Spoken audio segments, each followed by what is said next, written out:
हरे कृष्ण दोस्तों, स्वागत है आप सभी को मेरा चैनल में। तो आइए आज के इस वीडियो में जाने कृष्ण जन्माष्टमी के उत्सव पर कृष्ण जन्म कथा के बारे में जानते हैं।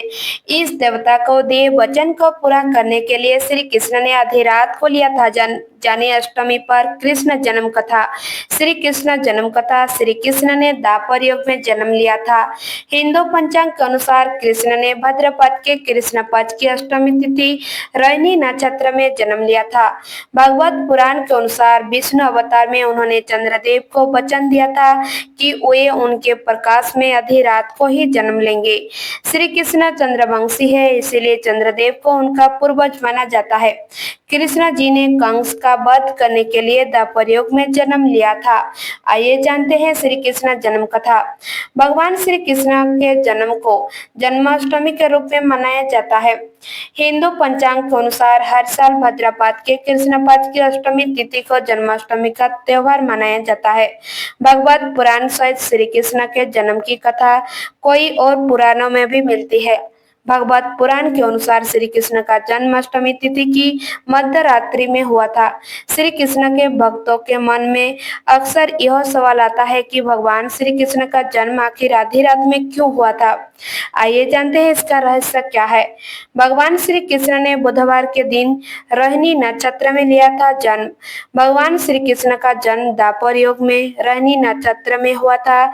इस दिन बुधवार था। श्री कृष्ण ने भाद्रपद के कृष्ण पक्ष की अष्टमी तिथि को मध्य रात्रि में जन्म लिया था। इसका कारण यह था कि श्री कृष्ण चंद्रवंशी थे। चंद्रवंशी होने का अर्थ है कि कृष्ण जी के पूर्वज चंद्रदेव थे, जबकि बुध चंद्रमा के पुत्र माने जाते हैं।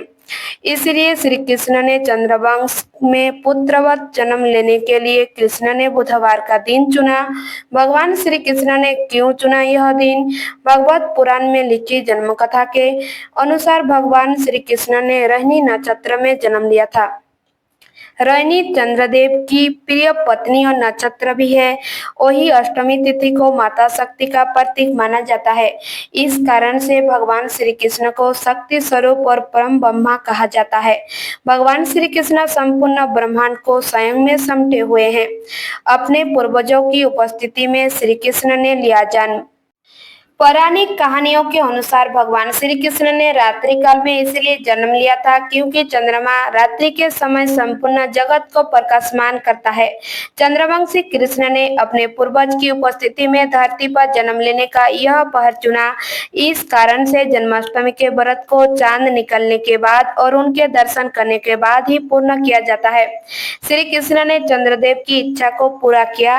पौराणिक कहानियों के अनुसार चंद्रदेव की यह इच्छा थी कि विष्णु जी जब भी पृथ्वी पर अवतार ले वे चंद्रदेव के प्रकाश में ही धरती पर आए, जिससे कि चंद्रदेव प्रत्येक रूप से उनके दर्शन कर सके। इसलिए जब श्री कृष्ण का जन्म मध्य रात्रि में हुआ था तो संपूर्ण वातावरण प्रकाशमान हो गया था। संपूर्ण वातावरण में सकारात्मकता छा गई थी।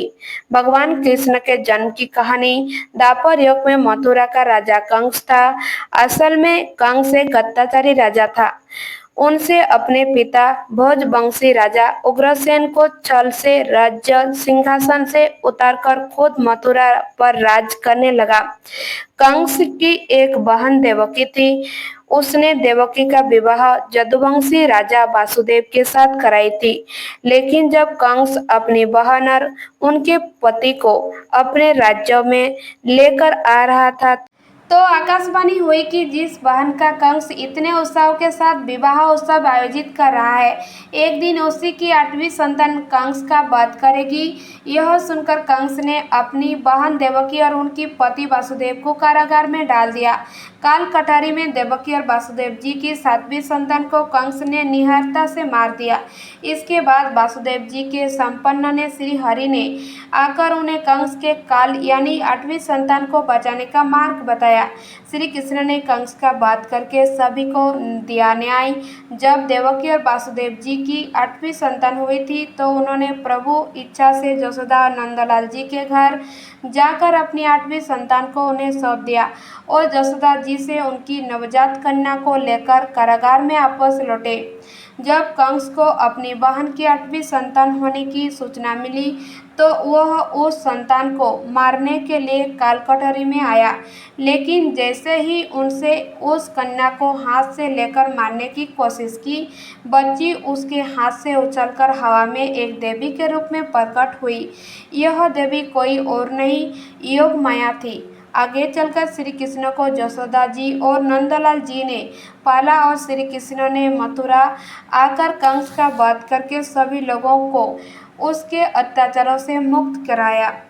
धन्यवाद दोस्तों। अगर मेरा चैनल आपको पसंद है तो प्लीज़ लाइक सब्सक्राइब जरूर कीजिएगा और ऐसे वीडियो लेके आएंगे। आप सभी लोग मेरा चैनल में बने रहिए।